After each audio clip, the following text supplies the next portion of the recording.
No verão de 2018, uma equipe de arqueólogos poloneses perfurou o solo de uma colina arborizada na região da Baixa Silésia, no sudoeste da Polônia, e encontrou algo que nenhum documento oficial havia antecipado. A cerca de 8 metros de profundidade, atrás de uma parede de escombros e vigas de madeira apodrecidas, abria-se um corredor de concreto armado que se estendia pela montanha por várias centenas de metros. Não era um achado isolado. Aquela galeria fazia parte de uma rede subterrânea muito maior, construída entre 1943 e 1945 sob o codinome de Projeto Riese, que em alemão significa gigante. Mas o que ninguém esperava encontrar em uma de suas câmaras laterais eram exatamente 12.487 capacetes militares alemães, empilhados em prateleiras metálicas que ainda, décadas depois, permaneciam fixadas às paredes de rocha. Os capacetes eram do modelo M40, o capacete padrão da Wehrmacht durante a Segunda Guerra Mundial. Estavam em um estado de conservação extraordinário. A umidade constante do subsolo, paradoxalmente, havia freado a oxidação ao criar um microclima estável. A tinta Feldgrau, aquele verde acinzentado característico do exército alemão, ainda era visível em muitos deles. Alguns conservavam as decalcomanias de escudo, os emblemas da unidade. Alguns poucos ainda tinham as correias de couro internas no lugar, o couro endurecido, mas sem se desfazer, detido em uma espécie de preservação acidental que os conservadores de museus descrevem como improvável em quase qualquer outro contexto. A pergunta imediata que surgiu entre os pesquisadores não foi o que eram esses capacetes, mas por que estavam ali? Uma resposta aparentemente simples seria que foram armazenados como reserva logística para tropas em retirada. No entanto, a análise da distribuição espacial revelou algo mais complexo. Os capacetes não estavam empilhados de qualquer maneira. Haviam sido organizados por tamanho, separados em grupos segundo o modelo exato de cada lote de fabricação, e alguns traziam marcas de inventário escritas com lápis gordo que coincidiam com um sistema de codificação utilizado pelo Heeresseilgamt, o escritório central de suprimentos do Exército. Isso indicava que não eram capacetes de segunda mão recolhidos da frente de batalha, mas material novo, destinado a alguma operação futura que nunca chegou a ser executada. O M40 era uma evolução do capacete M35 com o qual a Alemanha havia entrado na guerra, diferenciado principalmente por ter simplificado o processo de fabricação mediante um estampado de aço em uma única peça em vez de duas. A versão encontrada nos túneis correspondia a uma tiragem de produção que os especialistas em equipamento militar da Wehrmacht datam entre meados de 1943 e início de 1944, um período em que a Alemanha já enfrentava graves problemas logísticos em duas frentes simultâneas.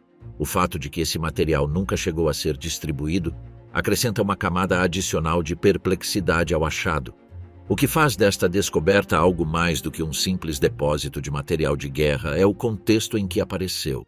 Os túneis do Projeto Riese não eram armazéns convencionais. Eram uma das obras de engenharia mais ambiciosas e mais secretas do Terceiro Reich, e seu propósito exato ainda gera debate entre os historiadores. O que é certo é que, dentro daquele enorme espaço subterrâneo inacabado, alguém tomou a decisão de depositar quase 13.000 capacetes de combate novos, organizá-los com precisão burocrática e selar a câmara antes que as tropas soviéticas chegassem a menos de 100 quilômetros. O Projeto Riese, a obra subterrânea mais ambiciosa de Hitler. O Projeto Riese foi ordenado diretamente pela organização Todt, o órgão de construção do Estado nazista responsável por todas as grandes infraestruturas militares, desde o Muro do Atlântico até os bunkers do Mediterrâneo. A construção começou em 1943 na região que então pertencia ao Reich alemão sob o nome de Schlesien, hoje Baixa Silésia polonesa.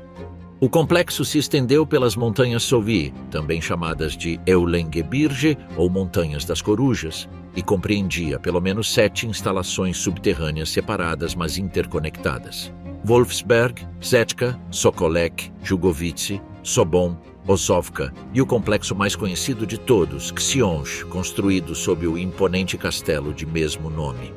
A magnitude da obra era descomunal. Foram escavados mais de 9 quilômetros de túneis em rocha maciça, construídas dezenas de câmaras de diferentes dimensões, instalados sistemas elétricos, redes de ventilação, trilhos de trem internos e depósitos de água. Para realizar tudo isso, a organização Todd utilizou trabalho forçado de forma massiva. Calcula-se que entre 13.000 e 25.000 prisioneiros dos campos de concentração dependentes de Gross-Rosen trabalharam na escavação e construção do complexo. As condições eram mortais. O frio, a umidade, o pó da rocha, os acidentes, as doenças e a violência direta dos guardas causaram milhares de mortes. Em alguns setores, os corpos dos trabalhadores falecidos foram simplesmente enterrados sob o concreto das paredes. A pergunta que tem obcecado os pesquisadores desde o fim da guerra é o que se pretendia fazer exatamente com todo aquele espaço subterrâneo. A resposta oficial mais difundida é que se tratava de uma sede alternativa do quartel-general de Hitler, um Führerhauptquartier enterrado caso os bombardeios aliados destruíssem as instalações de superfície. Há documentos que apoiam essa teoria: plantas de distribuição de escritórios, instalações de comunicação, pisos de terraço polido em zonas aparentemente destinadas a uso administrativo. O castelo de Xionge, sobre um dos nós do complexo, foi parcialmente esvaziado de seus tesouros artísticos e submetido a obras de adaptação para uso militar. Os porões do castelo foram conectados com as galerias inferiores mediante um poço vertical que descia mais de 50 metros, o que sugeria que o conjunto teria servido como instalação tanto de representação quanto de comando. Mas há outra teoria que ganhou força com os anos. Alguns historiadores militares sustentam que o complexo foi projetado para abrigar a produção de armamento de alta tecnologia, especificamente sistemas de propulsão avançados e componentes para o programa de armas secretas, conhecido como Vergeltungswaffen, as armas de represália que incluíam os foguetes V-1 e V-2. Essa teoria não é descabida. Em 1944, os bombardeios aliados haviam destruído ou ameaçado gravemente muitas das fábricas de armamento situadas na superfície. Transferir a produção para o subsolo era uma resposta lógica. De fato, a fábrica de foguetes V-2 já estava operando no subsolo no complexo de Mittelwerk, na montanha Konstein da Alemanha, utilizando igualmente trabalho escravo. Uma terceira hipótese, menos difundida, mas respaldada por vários documentos recuperados no Bundesarchiv, sugere que parte do complexo estava destinada a abrigar centros de pesquisa do programa de armamento avançado conhecido como Wunderwaffen. Entre os projetos que poderiam ter sido transferidos para o subsolo da Silésia, mencionam-se componentes do programa de mísseis balísticos, sistemas de guiamento de longo alcance e, segundo algumas fontes, experimentos relacionados com propulsão de alta energia que os engenheiros do Reich haviam catalogado sob classificação máxima. A ausência de documentação completa sobre o propósito do projeto Riese não é acidental. Responde exatamente ao nível de sigilo com o qual foi concebido desde o início. O que está documentado é que o projeto Riese nunca chegou a ser concluído. Quando o Exército Vermelho iniciou sua grande ofensiva de janeiro de 1945, o avanço foi tão rápido que os engenheiros e as SS não tiveram tempo de completar os trabalhos. Os últimos meses de construção foram frenéticos, com turnos de trabalho que não cessavam nem de dia nem de noite. Quando as tropas soviéticas cruzaram o Oder e começaram a se aproximar da Silésia, as operações pararam de repente. Os documentos foram destruídos, parte do equipamento foi retirada e muitas das galerias foram dinamitadas ou inundadas deliberadamente. Essa precipitação final explica em parte por que ainda hoje se continuam encontrando coisas dentro desses túneis. Os 12.000 capacetes não foram o único achado do complexo. Nos anos anteriores, equipes de exploradores e arqueólogos haviam recuperado em diferentes seções do projeto RIS ferramentas de construção originais, documentos militares parcialmente queimados, equipamentos de comunicação com componentes de válvulas termiônicas, uniformes SS armazenados em caixas metálicas seladas e em uma câmara que permanecia bloqueada por um desmoronamento parcial, várias caixas de madeira que continham equipamentos ópticos militares de precisão, incluindo binóculos Zeiss e sistemas de telemetria que nunca chegaram a ser distribuídos. O Projeto RIS é o mais conhecido e o mais extenso dos complexos subterrâneos nazistas, mas está longe de ser o único. Durante a Segunda Guerra Mundial, o Terceiro Reich construiu ou habilitou centenas de instalações subterrâneas por toda a Europa ocupada, muitas das quais não foram exploradas em sua totalidade nem no século XXI. A escala dessa rede, quando considerada em conjunto, é difícil de assimilar mesmo para os especialistas. Na própria Alemanha, os bombardeios aliados impulsionaram a partir de 1943 um programa de dispersão industrial conhecido como Verlagerung, literalmente deslocamento. Fábricas inteiras foram transferidas para o subsolo ou para instalações camufladas em florestas e zonas rurais.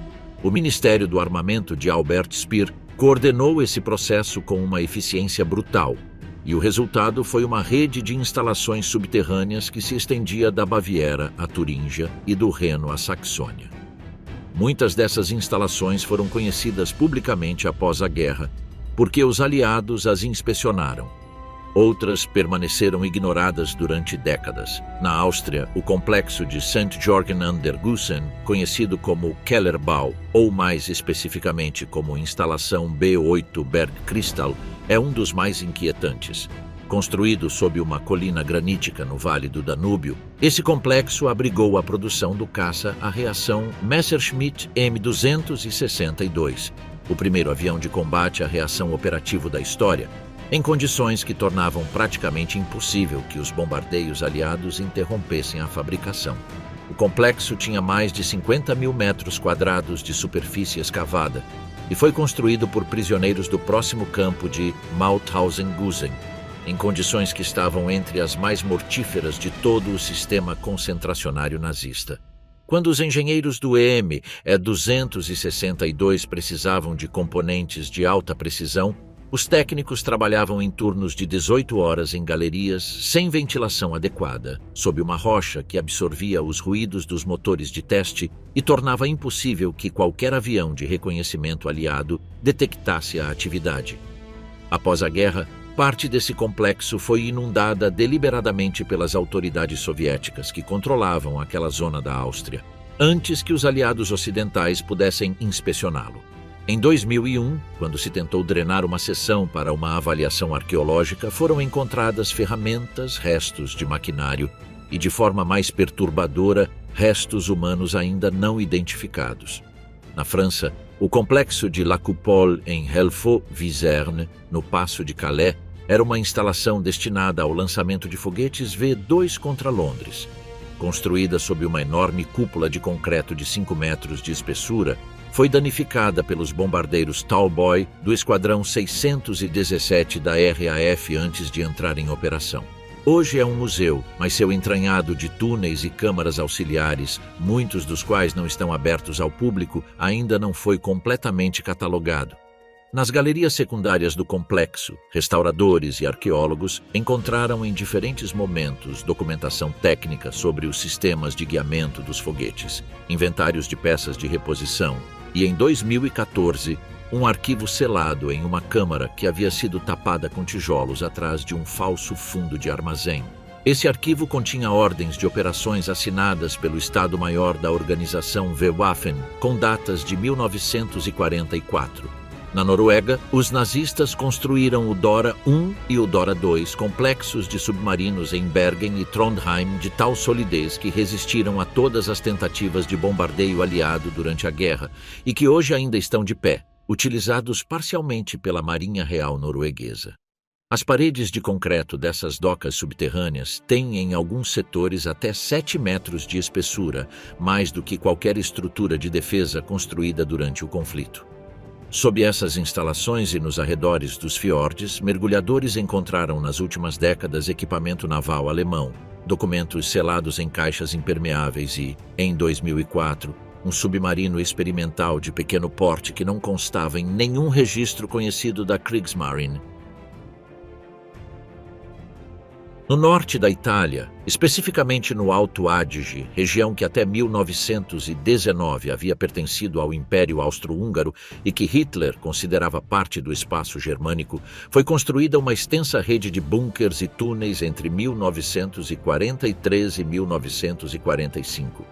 Muitos destes se conectavam com as instalações alpinas que o alto comando nazista havia designado como possível posição de resistência final, o mítico Alpenfestung, ou Fortaleza Alpina. A existência dessa fortaleza como projeto real nunca foi confirmada documentalmente de maneira conclusiva, mas a concentração de obras defensivas subterrâneas nos Alpes entre Áustria, Suíça e o norte da Itália sugere que a ideia foi, ao menos em parte, executada. Nos vales do Tirol do Sul, exploradores locais documentaram nas últimas 2 décadas mais de 200 estruturas subterrâneas de construção inequivocamente nazista, cuja função não aparece em nenhum registro oficial conhecido. O caso da Tchequia merece menção específica. O Protetorado da Boêmia e Morávia foi uma das regiões industrialmente mais importantes do Reich. A Škoda, a gigantesca indústria pesada de Pilsen, fabricou ali artilharia, blindados e munição em quantidades colossais. Quando os bombardeios aliados começaram a ameaçar as instalações de superfície, a organização Todt iniciou em 1944 a construção de complexos subterrâneos nos arredores de Brno, Olomouc e Pilsen. Parte desses túneis foi usada durante a Guerra Fria pelo exército tchecoslovaco, o que complicou sua posterior investigação arqueológica. Somente desde a desclassificação de arquivos militares tchecos nos anos 90 foi possível começar a distinguir quais seções desses complexos são de construção nazista e quais partes foram acrescentadas pelos exércitos do Pacto de Varsóvia. O caso dos Países Baixos acrescenta outra dimensão ao mapa de instalações subterrâneas nazistas. Na Holanda, onde a topografia plana e o alto nível freático tornavam impossível a construção de bunkers profundos, os nazistas optaram por uma abordagem diferente. Os abrigos blindados e os complexos de comando foram construídos majoritariamente na superfície, mas com paredes de concreto de até 3 metros de espessura e, em alguns casos, aproveitaram as antigas infraestruturas de canais e diques para criar espaços de armazenamento acessíveis apenas por água.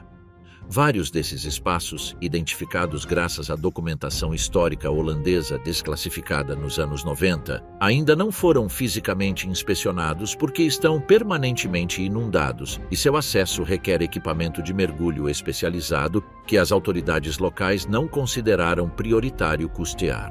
O Trem do Ouro nazista, o mistério que ressurgiu no século XXI. Nenhum mistério relacionado aos túneis nazistas gerou mais atenção midiática em tempos recentes do que o do chamado Trem do Ouro nazista, o Złoty Pociąg em polonês. A história, que para muitos soa a lenda urbana, se apoia em documentos históricos verificáveis e em testemunhos que nunca foram totalmente desacreditados. Segundo a versão mais difundida, nos últimos meses da guerra, quando o Exército Vermelho avançava sobre a Silésia, as autoridades nazistas organizaram vários comboios de transporte destinados a salvar da confiscação soviética o espólio acumulado durante anos de pilhagem sistemática.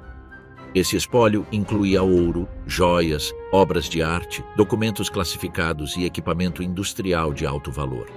Um ou vários desses trens teriam sido escondidos nos túneis da rede ferroviária de montanha da Baixa Silésia, na área compreendida entre Wałbrzych, Wrocław e as passagens das montanhas Sowi. O testemunho-chave que alimentou o ressurgimento moderno do mito foi dado em 1945 por um trabalhador que afirmava ter ajudado a esconder o trem e que, em seu leito de morte, descreveu a entrada do túnel com detalhes suficientes para que as autoridades polonesas abrissem uma investigação. Essa investigação dormiu em arquivos durante décadas, reaparecendo periodicamente quando algum explorador ou entusiasta da história afirmava ter encontrado pistas. No entanto, foi em agosto de 2015 que a história explodiu a nível global. 2 entusiastas da busca de tesouros, o polonês Piotr Koper e o alemão Andreas Richter, anunciaram publicamente ter localizado mediante georradar um trem blindado enterrado a cerca de 9 metros de profundidade nos arredores de Wałbrzych. Afirmavam que o trem media 150 metros de comprimento e que seus vagões estavam carregados de armas, joias e ouro. A notícia circulou pelo mundo inteiro. O prefeito de Wałbrzych confirmou que os homens haviam solicitado formalmente 10% do valor do achado, em troca de revelar a localização exata, conforme permitia a legislação polonesa sobre tesouros. O que se seguiu foi uma das investigações arqueológicas e geofísicas mais midiáticas das últimas décadas.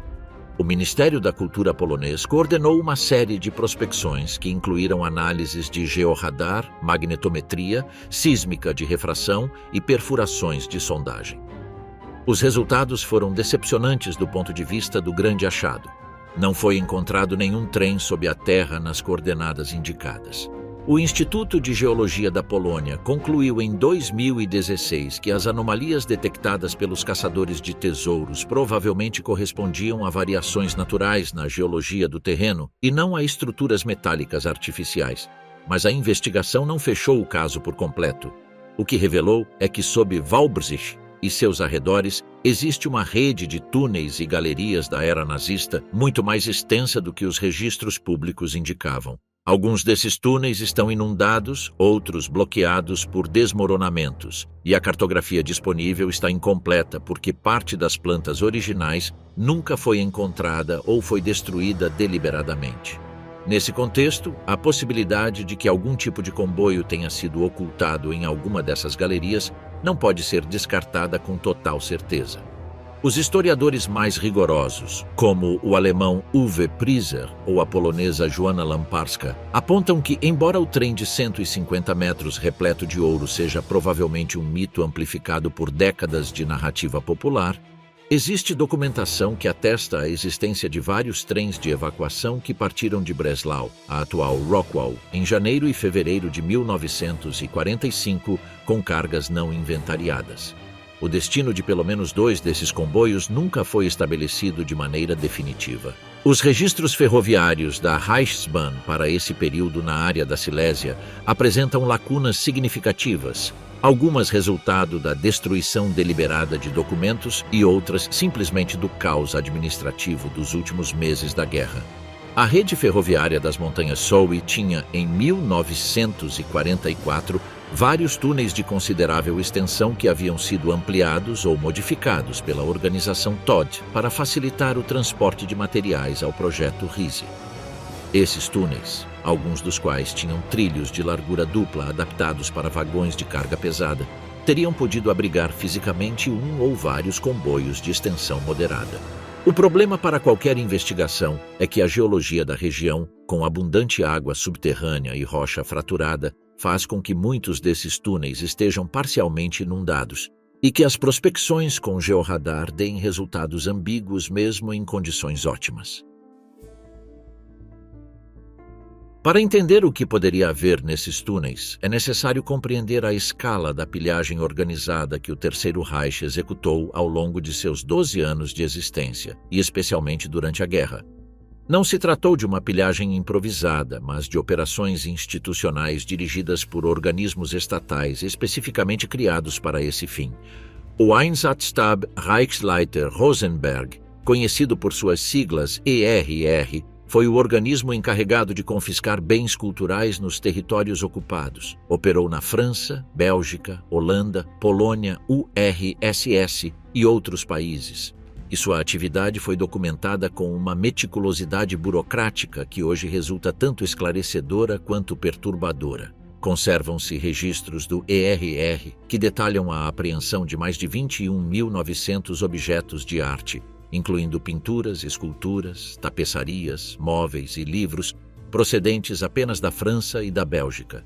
Muitos desses objetos procediam de coleções judaicas confiscadas como parte da política de arianização. Outros foram retirados diretamente de museus nacionais. O ERR não atuava sem concorrência interna. Dentro do próprio aparato nazista, várias instituições rivalizavam pelo controle do espólio cultural. O próprio Hitler tinha seus agentes pessoais de aquisição de arte, como Hans Posse e seu sucessor Hermann Voss, que operavam com orçamento ilimitado para reunir a coleção do futuro Führermuseum de Linz. Hermann Göring, paralelamente, construía sua própria coleção privada em sua residência de Karinhau, ao norte de Berlim, com obras que, em muitos casos, chegavam antes que o ERR pudesse reclamá-las para o Estado. As tensões entre os distintos aparatos de pilhagem geraram uma considerável documentação interna, parte da qual sobreviveu e é hoje uma fonte fundamental para rastrear o paradeiro de obras desaparecidas. Além do ERR, as SS tinham suas próprias unidades de apropriação. O Reichssicherheitshauptamt, o escritório central de segurança do Reich, organizou operações específicas para confiscar ativos financeiros, divisas estrangeiras, metais preciosos, títulos, ações. O ouro proveniente de vítimas do Holocausto, incluindo joias, moedas e o infame ouro dental extraído dos cadáveres nos campos de extermínio, foi fundido e depositado nas reservas do Reichsbank sob o codinome Melmer, pelo oficial das SS Bruno Melmer, que o entregava pessoalmente ao banco em carregamentos regulares entre 1942 e 1944.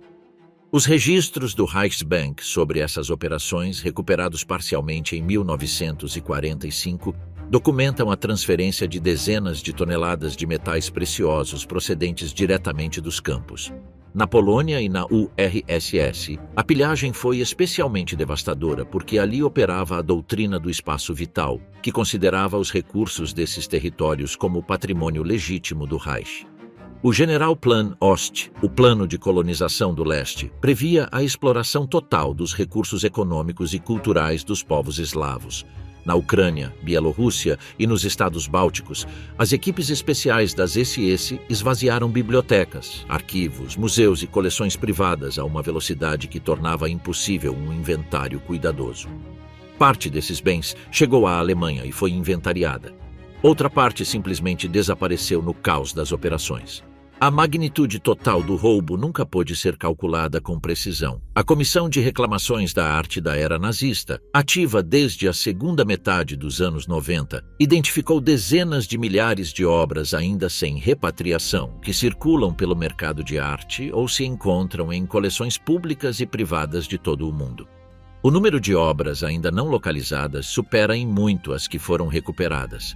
A escala da pilhagem de joias, baixelas, roupas e pertences pessoais dos prisioneiros dos campos de concentração também fica documentada em registros do próprio Reich. Em Auschwitz-Birkenau, os objetos confiscados aos deportados em sua chegada eram classificados e armazenados em uma área conhecida entre os prisioneiros como Canada, pela associação daquele país com a abundância.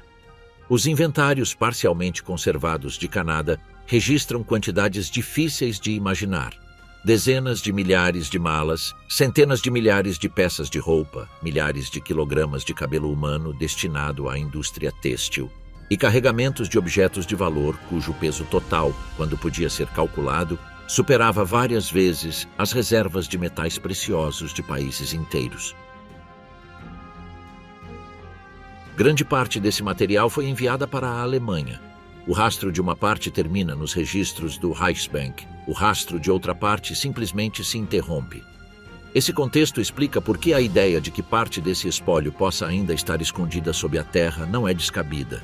Nos últimos meses da guerra, quando a derrota era iminente, vários funcionários e oficiais nazistas tentaram ocultar ativos para uso pessoal posterior ou para financiar o que alguns historiadores chamam de Quarto Reich subterrâneo, a rede de organizações de ajuda a fugitivos nazistas que incluiu a Odessa e o sistema de Ratlines, que facilitou a fuga de criminosos de guerra para a América Latina, o Oriente Médio e outros destinos.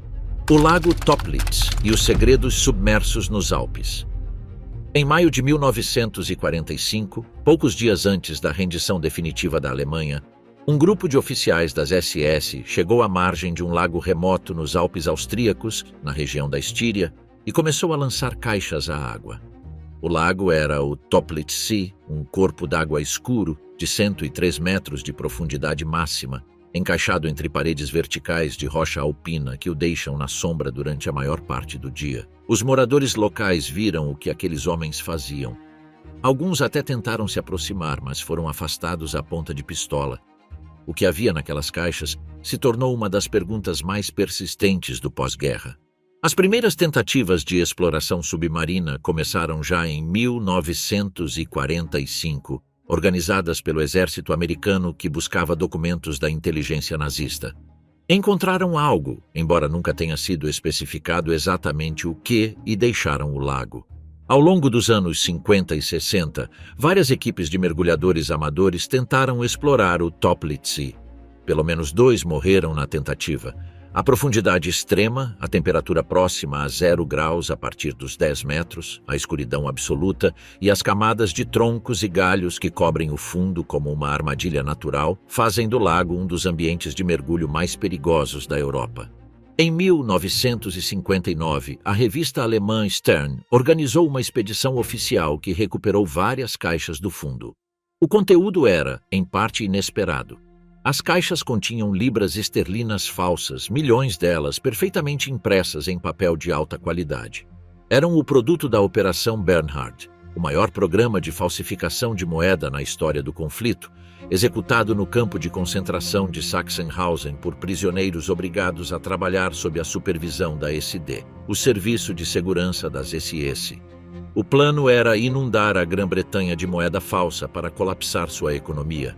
O programa nunca chegou a ser executado nessa escala, e quando a guerra terminou, grande parte do material foi afundada no Toplitz Sea para eliminar as evidências.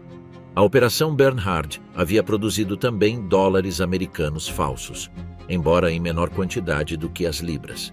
Os dólares recuperados no Toplitz Sea foram analisados pelo Serviço Secreto americano, que concluiu que a qualidade da falsificação era tão elevada que teria sido praticamente indetectável na circulação normal. Essa conclusão levantou imediatamente a pergunta de quanto do dinheiro falso produzido em Sachsenhausen havia chegado a circular antes do afundamento e se alguma quantidade significativa poderia ter sido utilizada para financiar as redes de evasão dos anos posteriores. Mas a descoberta das cédulas falsas não respondeu à pergunta mais importante. Havia também ouro e documentos. Os testemunhos de sobreviventes e de vários ex-oficiais das SS capturados indicavam que no lago haviam sido lançadas não apenas as caixas de cédulas, mas também recipientes selados com documentos do Serviço de Inteligência e, segundo algumas fontes, lingotes de ouro provenientes do espólio de guerra. Essa parte do mistério nunca foi resolvida de maneira definitiva. Em 2000, uma empresa de exploração submarina chamada Aqua Survey Inc. obteve permissão do governo austríaco para realizar uma busca sistemática do fundo. Utilizando veículos operados remotamente e técnicas de sonar de alta resolução, elaboraram o mapa mais completo do leito do lago até aquela data. Encontraram dezenas de caixas, a maior parte das quais permanecia fechada ou demasiado deteriorada para ser recuperada sem equipamento especializado. Também identificaram várias anomalias de forma irregular que os técnicos interpretaram como possíveis objetos metálicos de grande densidade, embora o estado do fundo tornasse impossível confirmar a natureza exata dessas anomalias. O governo austríaco impôs desde então restrições estritas a qualquer nova exploração, alegando a necessidade de proteger o sítio arqueológico e de garantir a segurança dos mergulhadores. Essas restrições, legítimas em termos de proteção patrimonial, tiveram também o efeito secundário de manter indefinidamente aberta a pergunta sobre o que exatamente permanece no fundo do lago. O Toplitz Sea não estava sozinho na paisagem dos esconderijos alpinos. Os lagos do Salzkammergut, a região da Áustria Central, onde se concentram dezenas de massas de água rodeadas de montanhas escarpadas, foram utilizados nos últimos dias da guerra como destino de múltiplas operações de ocultamento. O lago Grundlsee, vizinho ao Toplitz Sea, também foi objeto de afundamentos documentados por testemunhas locais. O lago Altauser See, próximo à famosa mina, recebeu igualmente material não identificado em maio de 1945, segundo vários testemunhos concordantes. A diferença entre esses lagos e o Toplitz Sea é que o primeiro foi explorado de maneira sistemática e o conteúdo das explorações foi parcialmente publicado.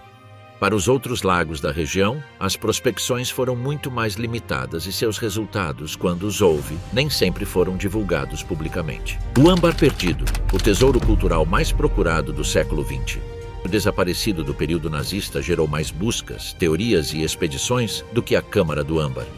Sua história começa no século XVIII, quando o rei Frederico I da Prússia encomendou a construção de um salão inteiramente revestido de âmbar do Báltico para seu palácio em Charlottenburg.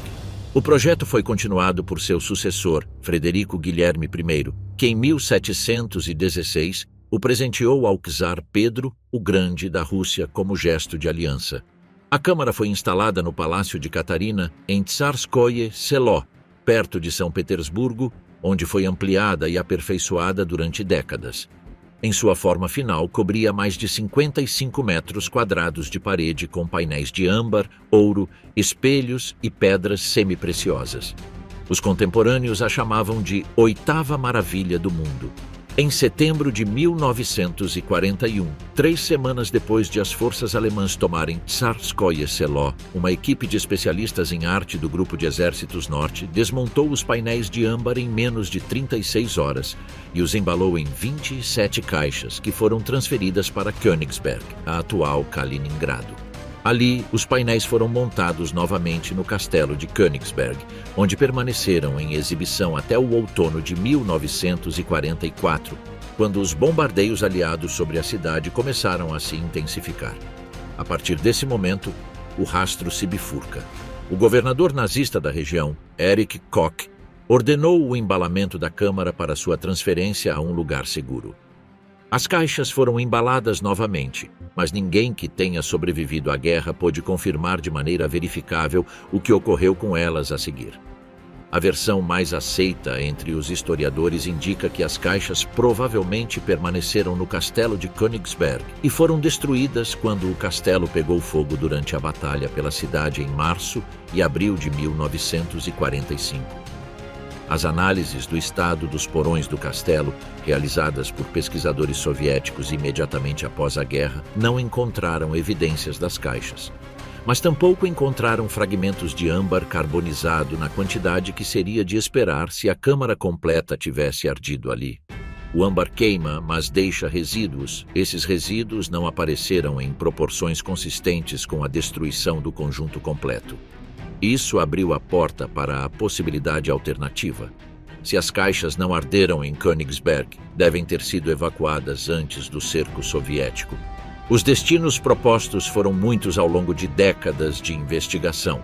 Os mais documentados incluem o castelo de Wildenfels, na Saxônia, o Fichtelgebirge, na Baviera, vários pontos dos Alpes austríacos, uma mina de sal no Vale do Werra e, voltando ao território polonês, os túneis do projeto Riese, na Baixa Silésia. A conexão com os túneis da Silésia provém de vários testemunhos de oficiais locais das SS que, interrogados após a guerra, mencionaram de passagem o transporte de objetos culturais de alto valor para instalações subterrâneas em janeiro de 1945. Nenhum desses testemunhos mencionava a Câmara do Âmbar pelo nome, mas as datas e as rotas descritas coincidiam com o período em que as caixas deveriam ter sido evacuadas de Königsberg. Em 1979, a URSS e a RDA acordaram uma comissão conjunta para investigar o paradeiro da Câmara. A comissão trabalhou durante anos, revisou arquivos desclassificados dos dois países e entrevistou dezenas de testemunhas sobreviventes. Em 1992, quando a URSS já havia desaparecido, o relatório final concluiu que a Câmara provavelmente foi destruída em Königsberg, mas reconhecia expressamente que essa conclusão se baseava na ausência de evidência contrária e não em evidência positiva de destruição. Um elemento que complica ainda mais o caso é o aparecimento pontual de fragmentos que poderiam pertencer aos painéis originais. Em 1997, um antiquário alemão ofereceu à venda às autoridades russas um fragmento de mosaico de âmbar que os especialistas do Museu Hermitage identificaram como compatível em técnica e material com a câmara original. O fragmento procedia, segundo o antiquário, da herança de um ex-oficial alemão. As investigações sobre sua procedência exata não chegaram a nenhuma conclusão definitiva, e o fragmento foi finalmente adquirido pela Alemanha e devolvido à Rússia como gesto simbólico. Mas sua existência sugere que ao menos parte do material original sobreviveu de alguma forma. Em 2003, Alemanha e Rússia inauguraram conjuntamente uma reconstrução da Câmara do Âmbar no Palácio de Catarina. realizada por artesãos russos durante 24 anos, utilizando âmbar extraído principalmente do Mar Báltico. A reconstrução é visualmente impressionante, mas sua existência não encerrou o debate sobre o original. Para muitos pesquisadores, o original poderia ainda existir em algum lugar, seja em um túnel inundado da Polônia, no fundo de um lago Báltico, em uma mina selada da Alemanha, ou simplesmente reduzido a cinzas em algum ponto que ninguém identificou ainda. Entre todos os tesouros que poderiam ainda estar ocultos nas instalações subterrâneas nazistas, os documentos são talvez os que têm maior potencial para alterar a compreensão histórica do período.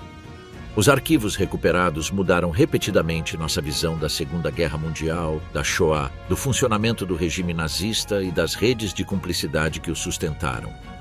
Ao final da guerra, as autoridades do Reich ordenaram a destruição sistemática de documentos comprometedores.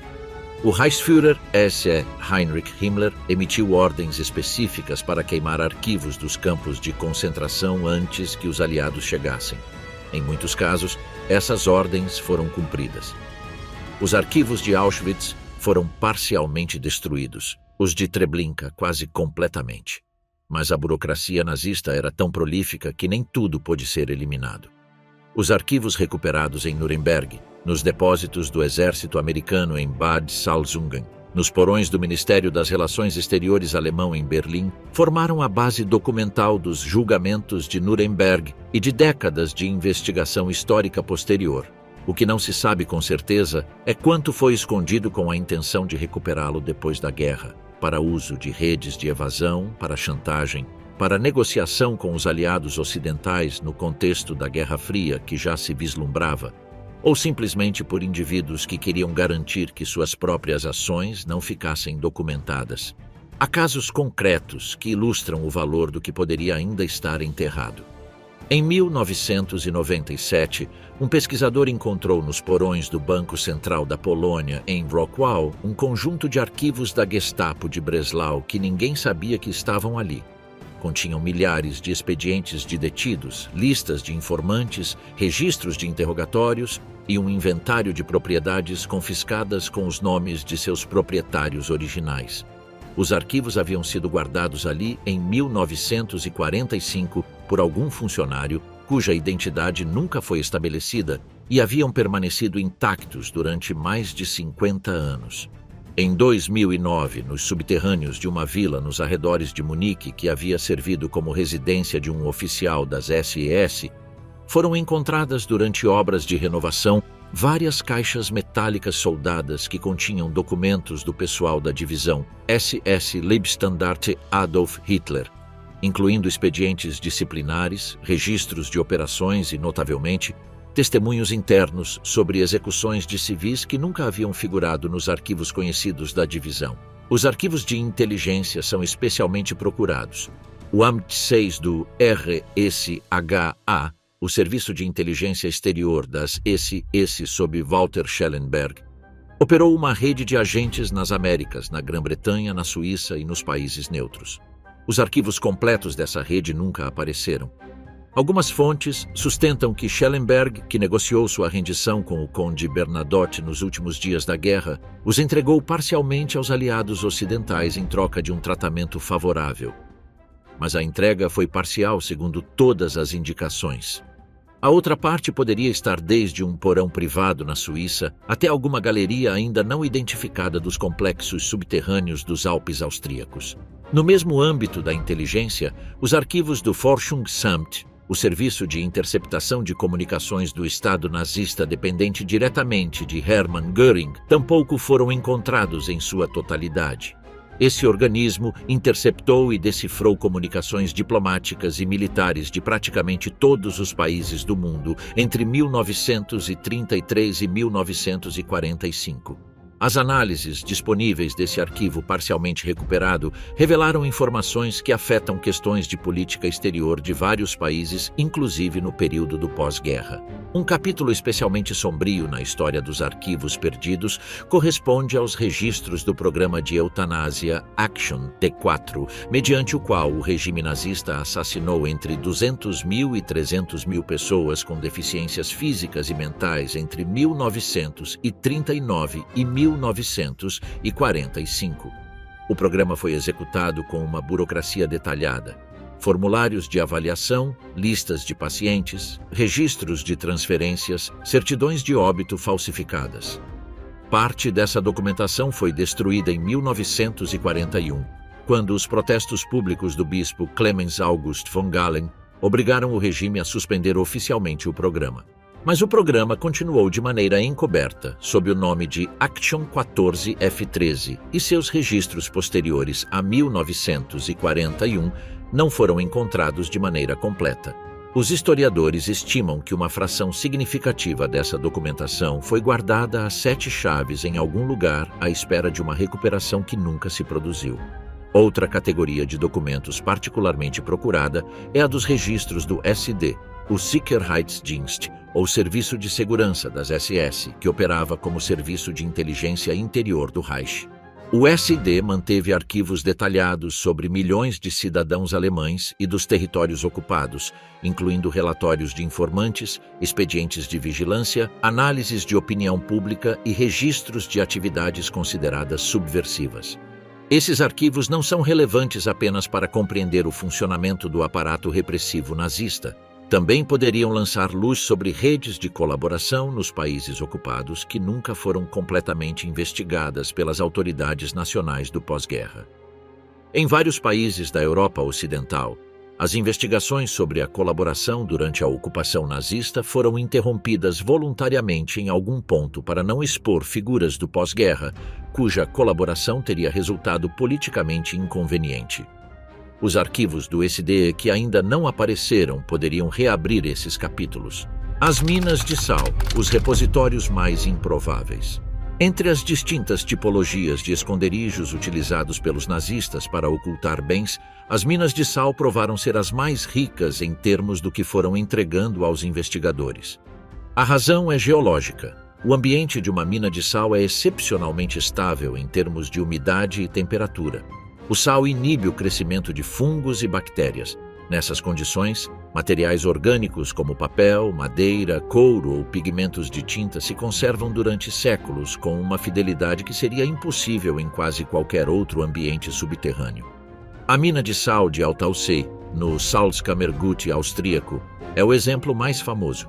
Por volta do final de 1944, o Gauleiter da região, August E. Gruber, ordenou que parte das obras de arte mais valiosas do programa de pilhagem nazista fosse depositada nos túneis de Altausee para protegê-las dos bombardeios. O tesouro reunido ali foi extraordinário. Incluía o retábulo de Ghent dos irmãos Van Eyck, o retábulo de Bruges de Michelangelo, pinturas de Vermeer, Rembrandt, Rubens, Dürer e centenas de outros mestres, além de esculturas, moedas antigas, manuscritos iluminados e objetos decorativos de valor inestimável. Muitas dessas obras faziam parte da coleção pessoal que Hitler estava reunindo para o Führermuseum, o grande museu que planejava construir em sua cidade natal de Linz. Para esse projeto, o regime havia destinado um orçamento ilimitado e uma rede de agentes que operavam em todos os leilões e mercados de arte da Europa. O inventário do projeto Linz, conservado parcialmente nos arquivos aliados capturados em 1945, lista mais de 8.000 obras adquiridas ou confiscadas para esse fim. Dessas obras, apenas uma fração foi encontrada em Altausee. Em maio de 1945, quando a derrota era iminente, E. Gruber ordenou a destruição do conteúdo da mina para que não caísse nas mãos dos aliados. Seus subordinados colocaram caixas de explosivos entre as obras de arte. O que impediu a destruição foi a intervenção de um grupo de mineiros locais que, com o apoio tácito de alguns oficiais do exército regular que já não obedeciam às ordens mais extremas do partido, sabotaram as detonações e protegeram o conteúdo até a chegada dos Monuments Men, a equipe aliada especializada em recuperação de arte. Cerca de 6.755 pinturas, 230 desenhos e aquarelas, 954 estampas, 137 esculturas, 129 armas e armaduras, 79 caixas de objetos decorativos e milhares de outros objetos foram recuperados em Altausee. Foi a maior concentração de arte saqueada encontrada em um único lugar durante toda a pós-guerra. mas Autossi não estava sozinha. Outras minas do Salzkammergut, menos célebres e menos exploradas, também haviam sido utilizadas como depósitos. A mina de Laufen, a poucos quilômetros de Altausee, conteve parte dos arquivos do Ministério das Relações Exteriores alemão e fundos fotográficos do NSDAP que não foram descobertos até 1952. A mina de Bad Ischl, na mesma região, abrigou equipamentos da Luftwaffe, que foram extraídos por tropas americanas sem que fosse elaborado um inventário completo, o que significa que nunca se sabe com certeza o que havia ali exatamente. A mina de Merkers, na Turíngia, foi outro achado monumental. Em abril de 1945, soldados americanos da 90ª Divisão de Infantaria ouviram algumas refugiadas locais comentar que havia coisas valiosas escondidas na mina de potássio da localidade. Quando entraram para inspecionar, encontraram o conteúdo dos cofres do Reichsbank de Berlim, evacuado às pressas em fevereiro diante do avanço soviético. O inventário incluía 8.198 barras de ouro, 711 sacos de moedas de ouro, 1 bilhão de Reichsmarks em notas, divisas estrangeiras de vários países, valores negociáveis e objetos confiscados de prisioneiros de campos de concentração. Foi o maior achado de ativos financeiros nazistas da pós-guerra. No entanto, a totalidade das reservas do Reichsbank antes da guerra era significativamente maior do que o encontrado em Merkers. Parte da diferença se explica pelos gastos da guerra, mas outra parte significativa não foi contabilizada satisfatoriamente. As investigações posteriores identificaram vários envios do Reichsbank para a Suíça, Turquia, Espanha, Portugal e Argentina nos últimos anos da guerra, movimentos financeiros que só foram parcialmente rastreados. Além das grandes minas convertidas em depósitos, existiu também uma prática difundida de ocultamento individual por parte de oficiais das SS e funcionários do partido que, ao ver o fim se aproximar, tomavam a iniciativa de enterrar em locais conhecidos apenas por eles mesmos ativos de diversa natureza. Os testemunhos de moradores da Baviera, Áustria, Saxônia e Silésia, recolhidos pelas equipes aliadas em 1945 e 1946, estão repletos de referências a oficiais que chegavam de noite, cavavam durante horas em jardins, porões ou margens de florestas e partiam antes do amanhecer. A maioria desses esconderijos individuais, se chegou a ser recuperada, o foi pelos próprios interessados ou por seus familiares nas décadas seguintes, sem deixar registro. Mas uma fração deles nunca foi recuperada, seja porque o interessado morreu antes de poder fazê-lo, porque foi executado, capturado ou simplesmente não retornou. Esse tipo de esconderijo, de pequena escala, mas potencialmente numeroso, é o que tem menos possibilidades de ser encontrado por meio de prospecções sistemáticas e o que mais depende do acaso, de uma obra de construção imprevista, de uma seca que baixe o lençol freático ou da exploração curiosa de alguém que não esperava encontrar nada. As buscas por tesouros e arquivos nazistas passaram por uma revolução tecnológica no século XXI que transformou tanto as possibilidades de localização quanto os métodos de escavação e análise. As técnicas que nos anos 50 ou 70 teriam exigido semanas de trabalho manual custoso e arriscado, hoje podem ser executadas em dias com equipamentos portáteis. O Georadar, ou GPR, Ground Penetrating Radar, é talvez a ferramenta mais utilizada nas prospecções de instalações subterrâneas nazistas. Emite pulsos eletromagnéticos que penetram o solo e devolvem sinais quando encontram descontinuidades no substrato. Cavidades, objetos metálicos, mudanças na densidade do material. Em condições ideais, o georadar pode detectar cavidades de tamanho considerável a profundidades de 10 metros ou mais. Suas limitações são igualmente importantes. A presença de água, argila ou rocha muito heterogênea pode interferir nos sinais de maneira que dificulta distinguir uma anomalia artificial de uma natural, como demonstrou o caso do trem de ouro nazista em Walbzig. A magnetometria de gradiente, que mede variações no campo magnético terrestre causadas pela presença de metais ferrosos, é mais específica para a detecção de objetos metálicos. Foi usada com sucesso em várias prospecções de instalações alemãs da Segunda Guerra Mundial, especialmente no contexto da recuperação de veículos blindados e aviões abatidos. No âmbito dos complexos subterrâneos, A magnetometria permitiu identificar elementos estruturais metálicos, como os trilhos de trem interiores do projeto RISE, em seções das galerias que ainda não foram fisicamente acessadas. A tomografia elétrica, que mapeia a resistividade do solo em profundidade por meio de eletrodos, permite identificar zonas de baixa resistividade que podem corresponder a cavidades preenchidas de ar ou a estruturas de concreto. Essa técnica foi empregada em várias investigações do projeto RISE e em prospecções de búnkeres costeiros na França e na Noruega. Seus resultados são especialmente confiáveis em terrenos homogêneos, onde a presença de uma anomalia construída se destaca nitidamente sobre o fundo geológico natural. Mais recentemente, o lidar aerotransportado revolucionou a prospecção de grandes áreas florestais. O lidar emite milhões de pulsos laser que ricocheteiam no solo, atravessando a vegetação, e permite gerar modelos tridimensionais do terreno com uma resolução de poucos centímetros. Com ele é possível detectar a partir do ar a presença de reentrâncias, montículos de entulho, chaminés de ventilação tampadas ou variações na topografia que indicam uma intervenção humana no subsolo. Na Polônia, o uso de lidar nas zonas dos Montes Sowi revelou dezenas de estruturas superficiais que não constavam em nenhuma planta conhecida e que, em vários casos, se mostraram corresponder a instalações de serviço relacionadas com os túneis do projeto RIES. A análise de documentos de arquivo também deu um salto qualitativo graças à digitalização em massa e às ferramentas de reconhecimento óptico de caracteres aplicadas a documentos manuscritos em alemão do século XX, incluindo o Kurrent e o Sütterlin. As escritas manuscritas características da época nazista que durante décadas foram um obstáculo para pesquisadores não germanófonos. Projetos como o do Bundesarchiv alemão ou o do Memorial Holocaust Museum em Washington disponibilizaram para os pesquisadores milhões de páginas digitalizadas que antes só eram acessíveis presencialmente. A análise isotópica e geoquímica de objetos recuperados em escavações permite hoje determinar a procedência de materiais com uma precisão que há décadas era impossível. A análise de isótopos de chumbo em objetos de metal precioso pode indicar de qual região mineira provém o material.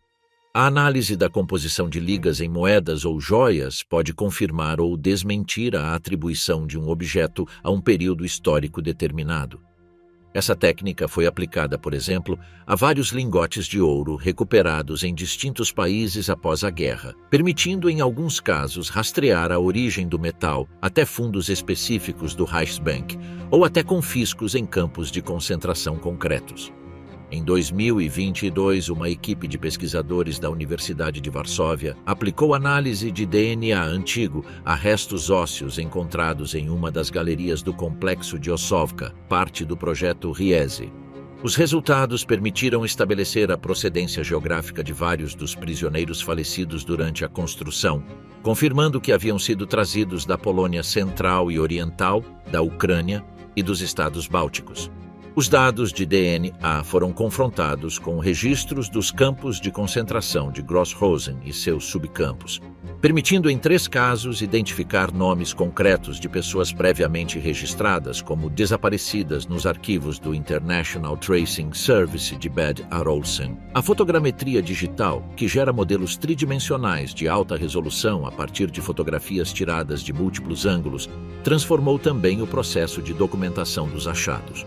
No caso dos 12.487 capacetes da Baixa Silésia, a equipe arqueológica criou um modelo tridimensional completo da câmara antes de iniciar a extração, preservando em forma digital a distribuição exata dos capacetes nas prateleiras e os detalhes das marcas de inventário antes que qualquer manipulação física pudesse alterá-los. As redes de evasão e o destino do espólio escondido.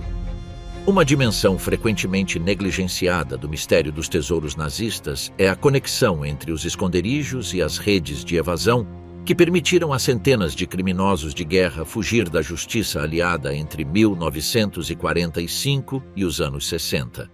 Entender essas redes é fundamental para compreender o que pode ter acontecido com parte do espólio que nunca apareceu. As 2 principais redes de evasão nazista mais citadas na historiografia são a Odessa, acrônimo de Organisation der ehemaligen SS-Angehörigen, e a BISCHOF, sobre a qual há menos documentação, mas que vários investigadores consideram mais operativa. Ambas utilizaram rotas conhecidas como ratlines, que levavam os fugitivos dos Alpes até os portos do Mediterrâneo e dali para a Argentina, Brasil, Paraguai, Bolívia, Síria e outros destinos. O papel exato da Odessa como organização centralizada foi debatido pelos historiadores. Simon Wiesenthal, que a descreveu como uma estrutura altamente organizada, foi criticado por outros investigadores que argumentam que a evasão nazista foi na realidade mais caótica e descentralizada. Mas a existência de rotas de fuga e de financiamento para os fugitivos está documentada independentemente da questão organizativa. O financiamento dessas redes é um elemento que permanece pouco esclarecido. Os testemunhos de vários fugitivos capturados posteriormente, como Franz Stangl, o comandante de Treblinka, extraditado do Brasil graças ao trabalho do caçador de nazistas Simon Wiesenthal, ou como vários membros dos Einsatzgruppen capturados na América do Sul durante os anos 60 e 70, mencionam a existência de fundos em dinheiro, divisas e, em alguns casos, objetos de valor que lhes foram entregues como capital de saída ao iniciar a fuga. A procedência desses fundos nem sempre foi esclarecida. O caso mais documentado de utilização de fundos nazistas para financiar a fuga é o da rede do bispo Alois Udall, reitor do Colégio Eclesiástico Alemão em Roma, que facilitou pessoalmente documentos da Cruz Vermelha Internacional a prófugos nazistas utilizando sua posição institucional. Udall não agiu sozinho. Contou com a colaboração de vários funcionários do Vaticano, com a conivência tácita de serviços de inteligência ocidentais que preferiam utilizar certos especialistas nazistas como ativos na incipiente Guerra Fria e com o financiamento de organizações de expatriados alemães na Argentina e em outros países. Os fundos que passaram por essa rede nunca foram auditados completamente. Na Argentina, o governo de Juan Domingo Perón recebeu vários milhares de imigrantes europeus do pós-guerra, entre os quais se ocultavam criminosos de guerra que haviam assumido identidades falsas. A transferência de capital da Europa para a Argentina durante esse período, por canais legais e ilegais, foi significativa. A investigação realizada pela Comissão Triaca, criada pelo governo argentino nos anos 90 para investigar a entrada de nazistas e seus ativos, encontrou evidências de transferências bancárias e de compras imobiliárias que em alguns casos podiam ser rastreadas até fundos de procedência nazista, mas o histórico documental estava incompleto e as investigações encontraram resistências políticas e legais que as tornaram difíceis de concluir. Adolf Eichmann, o arquiteto logístico da solução final, viveu na Argentina sob o nome falso de Ricardo Clement de 1950 até sua captura pelo Mossad israelense em 1960. Sua existência em Buenos Aires não foi um segredo absoluto para todos os que o rodeavam. Vizinhos, colegas de trabalho, inclusive funcionários locais de organizações de veteranos alemães, sabiam quem ele era. A rede que havia facilitado sua chegada e estabelecimento na Argentina não era invisível. Utilizava canais bancários, empresas de fachada e contatos diplomáticos que deixaram rastros, embora dispersos e difíceis de conectar entre si. No Chile, Paraguai e Bolívia, onde também se instalaram comunidades de ex-combatentes e criminosos de guerra alemães, o rastro do dinheiro é ainda mais opaco. A colônia Dignidade no Chile, fundada pelo ex-suboficial da Luftwaffe Paul Schaeffer, foi além de um enclave ultradireitista e um centro de tortura durante a ditadura de Pinochet, um ponto de trânsito de documentos e ativos vindos da Europa, segundo investigações posteriores. Os programas de armas secretas e suas instalações enterradas. Um capítulo específico da história das instalações subterrâneas nazistas que merece atenção própria é o das instalações dedicadas aos programas de armas de tecnologia avançada, os Wunderwaffen.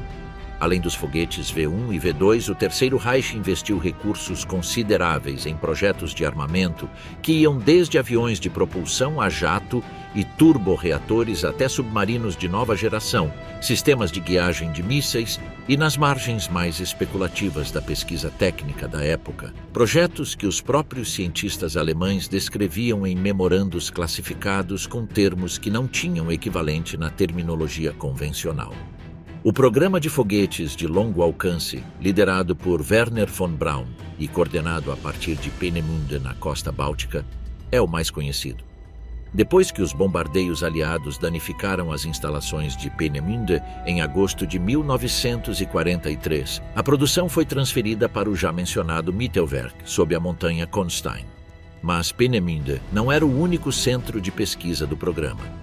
Existiam instalações auxiliares em Blisna, na Polônia, na área de Heidelager, em Munique e em vários pontos dos Alpes bávaros.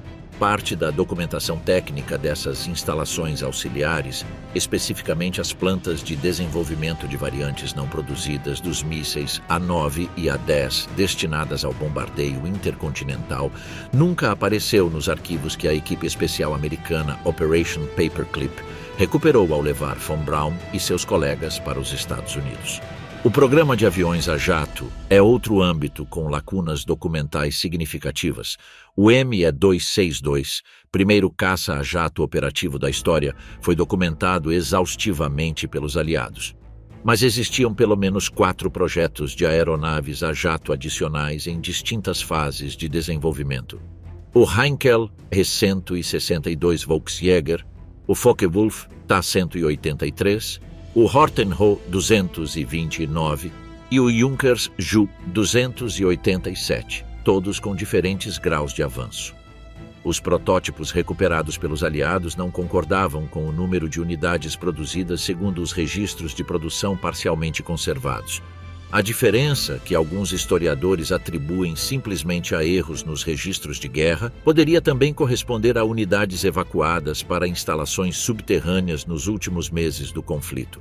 O caso do Horten HO-229 é particularmente marcante.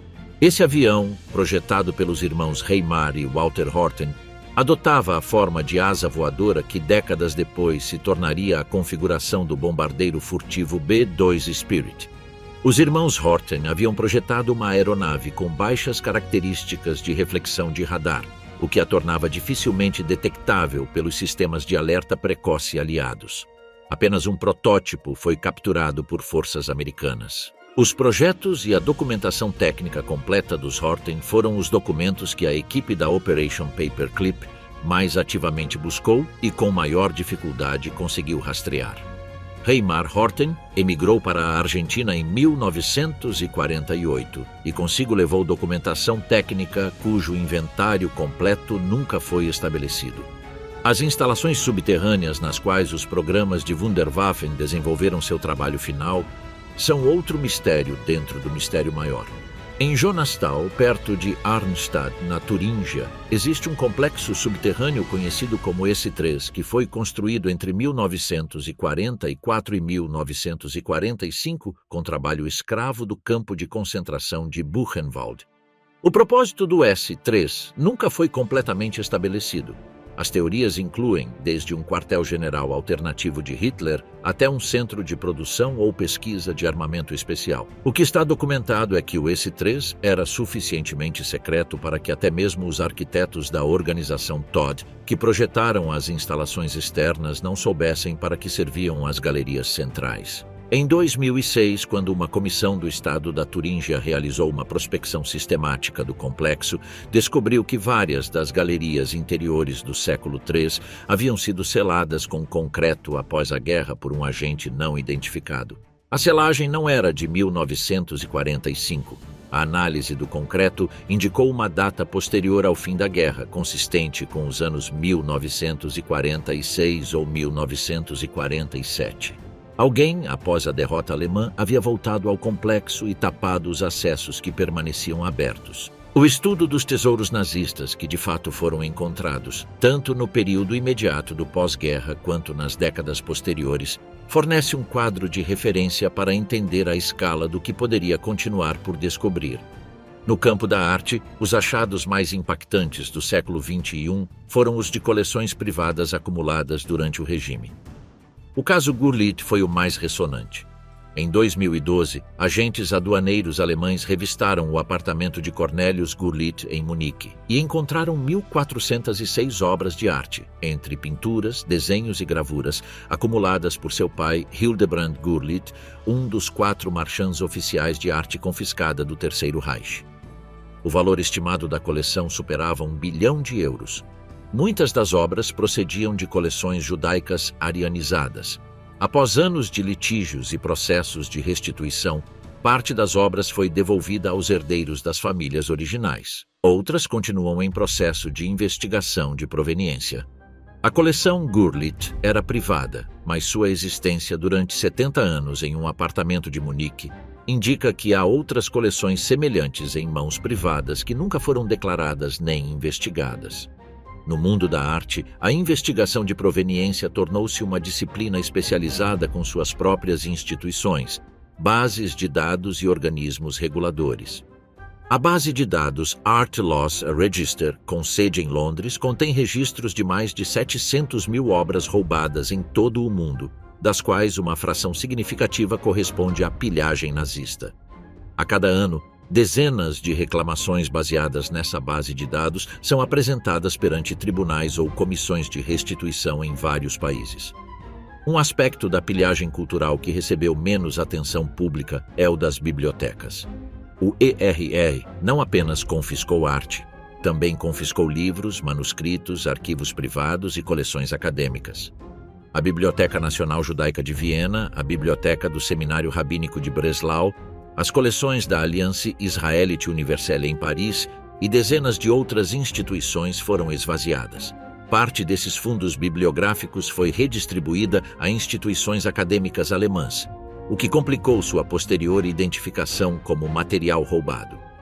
O USHMM de Washington e a Biblioteca Nacional de Israel coordenaram nas últimas décadas um projeto de rastreamento de livros de procedência roubada que identificou milhares de volumes em coleções universitárias e nacionais da Europa e da América que trazem marcas de propriedade de instituições ou indivíduos judeus. No campo dos ativos financeiros, o achado mais significativo do período recente foi a desclassificação parcial em 1997 do chamado Relatório Eisenstadt, encomendado pelo governo dos Estados Unidos para investigar o comportamento dos países neutros durante a guerra em relação ao ouro nazista. O relatório documentou com detalhes o papel da Suíça como receptora e redistribuidora de ouro proveniente tanto das reservas do Reichsbank quanto do ouro pessoal confiscado às vítimas do Holocausto. Estimou que a Suíça recebeu entre 1939 e 1945 entre 440 e 444 toneladas de ouro alemão, das quais pelo menos 185 toneladas haviam sido roubadas dos bancos centrais dos países ocupados. As negociações entre os governos aliados e a Suíça após o relatório levaram à criação do Fundo Independente de Solidariedade Suíço e ao pagamento de 1,25 bilhão de dólares como compensação às vítimas do Holocausto. No entanto, o relatório também apontava que a totalidade das transações nunca pôde ser rastreada devido à destruição de parte dos arquivos bancários suíços e à existência de contas numeradas que não vinculavam os ativos a seus titulares originais. No mesmo ano do relatório Eisenstadt, os bancos suíços publicaram as denominadas listas dos adormecidos, registros de contas inativas desde antes de 1945 que poderiam pertencer a vítimas do Holocausto. A lista inicial continha mais de 5.000 nomes. As investigações posteriores acrescentaram milhares mais. As negociações entre os bancos e as organizações judaicas internacionais levaram a um acordo de 1,25 bilhão de dólares para a liquidação dessas contas em 1998. Mas o acordo foi criticado por muitos historiadores e por organizações de sobreviventes que o consideraram incompleto. Parte dos ativos ainda não havia podido ser atribuída a herdeiros identificáveis. Os mistérios que seguem abertos. Após 80 anos de investigações, escavações, julgamentos, desclassificações de arquivos e buscas com as tecnologias mais avançadas disponíveis, a lista de assuntos sem resolução que cercam os tesouros, arquivos e segredos enterrados do Terceiro Reich continua sendo surpreendentemente longa. A localização da câmara do âmbar original permanece desconhecida. Não há prova positiva de sua destruição nem de sua sobrevivência. O destino de 2 a 4 trens de evacuação que partiram de Breslau em janeiro de 1945 não foi estabelecido. Os arquivos completos do AMT-6 do RSHA, a inteligência exterior das SS, não apareceram. Os documentos completos do Forschungsamt continuam acessíveis apenas de forma fragmentária. O destino de vários carregamentos de divisas estrangeiras e metais preciosos que saíram do Reichsbank entre 1944 e 1945 em direção a destinos não identificados nunca foi rastreado completamente. O paradeiro da coleção completa de arte do projeto Linz, que segundo os inventários nazistas parcialmente conservados, superava as 8.000 obras, tampouco foi estabelecido em sua totalidade. Dessas obras, aproximadamente 5.000 foram recuperadas em distintos depósitos entre 1945 e os anos 60. As restantes não apareceram. Algumas podem ter sido destruídas nos bombardeios ou nos incêndios do final da guerra. Outras, segundo os investigadores de proveniência, circulam atualmente no mercado de arte e em coleções privadas sob procedências falsas ou artificialmente obscurecidas. Nos últimos anos, nas instalações subterrâneas do Projeto Riese, têm ocorrido novos achados menores com certa regularidade. Em 2019, uma equipe polonesa encontrou na galeria principal do complexo de Ossowka um sistema de tubulações que não constava em nenhuma planta conhecida e que se conectava a uma câmara selada que ainda não foi completamente escavada. Em 2021, em uma seção do complexo de Wolfsberg que havia permanecido inacessível por um desmoronamento parcial, a escavação arqueológica revelou uma área de trabalho com maquinário de precisão dos anos 40, incluindo tornos de controle manual e mesas de ajuste consistentes com a produção de componentes ópticos ou mecânicos de alta precisão. O caso dos 12.487 capacetes, com o qual começou este percurso, ainda tem aspectos sem resolução. O sistema de codificação identificado nos capacetes foi analisado pelo Bundesarchiv alemão, que confirmou corresponder a lotes de produção dos anos 1943 e 1944, provenientes de fábricas situadas na Tchequia, na região do Protetorado da Boêmia e Morávia. Mas a ordem de transferência desses capacetes para os túneis silésios não foi encontrada em nenhum arquivo conhecido. Tampouco apareceu o inventário que deveria ter acompanhado um lote tão ordenado e catalogado. Alguém os transferiu para lá, os organizou meticulosamente e elaborou um registro desse material.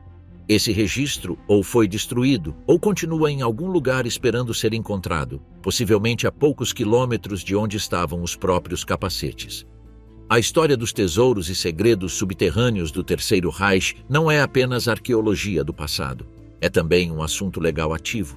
Na Alemanha, Polônia, Áustria e em vários outros países europeus, há processos de restituição de bens em curso. As bases de dados do ERR, parcialmente digitalizadas e disponíveis para consulta pública desde 2011, continuam gerando novas reclamações de herdeiros de famílias cujas propriedades foram confiscadas e nunca recuperadas.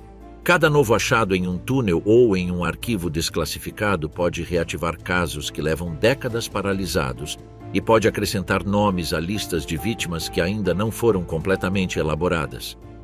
Uma dimensão do problema que as investigações recentes puseram em relevo com maior clareza é a dos cúmplices civis. As instalações subterrâneas do projeto Riese não foram construídas no vácuo. Os materiais chegaram por meio de redes de transporte locais. Os fornecedores de cimento, explosivos, madeira e ferramentas eram empresas que operavam legalmente. Os funcionários dos municípios adjacentes sabiam da existência das obras. Parte da documentação dessas transações comerciais sobreviveu dispersa em arquivos municipais e empresariais que não foram examinados sistematicamente até décadas após a guerra. Quando os investigadores começaram a analisar esses registros nos anos 90 e 2000, encontraram evidências de que algumas empresas que forneceram materiais ao projeto Riese continuaram operando normalmente após a guerra, em alguns casos sem declarar nem a origem de seus contratos nem os lucros obtidos. O International Tracing Service de Bad Arolsen, hoje renomeado como Arolsen Archives, gerencia o maior arquivo do mundo sobre vítimas do nazismo. Com mais de 30 milhões de documentos sobre 17,5 milhões de pessoas, o arquivo foi parcialmente desclassificado em 2007 após décadas de acesso restrito. Desde então, pesquisadores, familiares de vítimas e juízes de instrução têm acessado documentação que continua gerando identificações de restos humanos não reclamados, retificações de mortes registradas erroneamente e, em alguns casos, pistas sobre o destino de bens confiscados cujo rastro havia permanecido interrompido por décadas. A geografia dos segredos enterrados do regime nazista não tem um mapa completo. Esse mapa, se existisse, incluiria dezenas de instalações subterrâneas ainda parcialmente inexploradas na Alemanha, Polônia, Áustria, França, Noruega, Itália e nos Países Baixos. Incluiria fundos de lagos alpinos e bálticos com anomalias não identificadas. Incluiria porões de edifícios que passaram de mão em mão após a guerra e cujos conteúdos nunca foram completamente inventariados.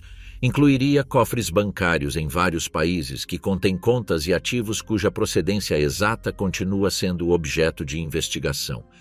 O projeto Riese, na Baixa Silésia, com seus mais de 9 quilômetros de túneis escavados e suas dezenas de câmaras laterais, é talvez o lugar onde mais concentrada está ainda essa incerteza. Desde 2009, o complexo de Osolka está parcialmente aberto ao turismo, e milhares de visitantes percorrem a cada ano os setores habilitados. Mas esses setores representam uma fração do total da obra subterrânea. As galerias inundadas, as que permanecem bloqueadas por desmoronamentos e as que simplesmente nunca foram cartografadas estão ali, sob as montanhas florestadas da Silésia, com seus conteúdos intactos ou deteriorados, com seus segredos resolvidos ou ainda por resolver. Os 12.487 capacetes encontrados em 2018 estão hoje em um depósito de conservação coordenado entre o Museu de História da Polônia e o Museu Regional de Wałbrzych. Serão catalogados, datados, analisados e finalmente depositados como coleção histórica. Representam, em si mesmos, um fragmento da logística de uma guerra total, da burocracia de um regime que contabilizava e catalogava mesmo em seu colapso final. São o tipo de achado que responde a algumas perguntas e abre outras novas, que fecham um inventário incompleto e revela que há mais inventários incompletos no mesmo edifício. Em 2023, uma escavação nos arredores da localidade alemã de Deutsch-Neudorf, no Erzgebirge saxão, encontrou sob um antigo armazém dos anos 40 um depósito de material de arquivo selado em caixas de metal que as primeiras análises datam dos últimos meses da guerra. O conteúdo completo dessas caixas ainda não foi publicado pelas autoridades alemãs que as transferiram ao Bundesarchiv para catalogação. Nos Países Baixos, um projeto de digitalização de arquivos municipais da época da ocupação revelou nos últimos anos dezenas de casos de propriedades confiscadas cujo rastro pós-bélico nunca foi completamente estabelecido, propriedades que ainda hoje estão registradas sob nomes que não correspondem a seus proprietários legítimos originais nem a seus herdeiros. Na região da Baixa Silésia, o governo polonês mantém ativa desde 2016 uma repartição específica de coordenação de investigações sobre instalações subterrâneas da era nazista. Essa repartição recebe entre 20 e 30 notificações por ano de cidadãos, exploradores e equipes de prospecção geofísica que reportam anomalias no subsolo da região. A maioria dessas notificações corresponde a galerias de minas de carvão anteriores à guerra, a cavidades naturais ou a infraestruturas civis do período prussiano. Mas uma fração, entre 5 e 8 casos por ano segundo as estatísticas publicadas pela repartição, corresponde a estruturas que os investigadores não conseguem atribuir a nenhuma categoria conhecida sem uma escavação mais aprofundada. Essa fração é a que mantém viva a possibilidade de novos achados, comparáveis ao dos 12.487 capacetes. Cada vez que se abre uma nova galeria tapada, quando a drenagem de um setor inundado permite acessar pela primeira vez uma câmara selada desde 1945, quando um detector de metais ou uma análise de lidar aponta uma anomalia que não se encaixa em nenhum mapa conhecido, O sistema de registros que o Terceiro Reich construiu com tanta meticulosidade tem a possibilidade de revelar mais um fragmento do que ocultou. O aparato burocrático que documentou cada capacete, cada quadro, cada barra de ouro e cada expediente de inteligência com a mesma precisão com que executou seus crimes, deixou nessa mesma precisão a chave para que seus próprios registros continuem sendo encontrados décadas após o regime que os produziu ter deixado de existir. O subsolo europeu continua entregando fragmentos de uma história que a burocracia nazista registrou com precisão obsessiva e que a derrota tentou apagar com a mesma precipitação. Cada novo achado em um túnel úmido da Silésia, no fundo de um lago alpino, em um cofre bancário suíço ou no porão de uma vila de Munique não é o fim de uma investigação, é quase sempre o início de várias novas.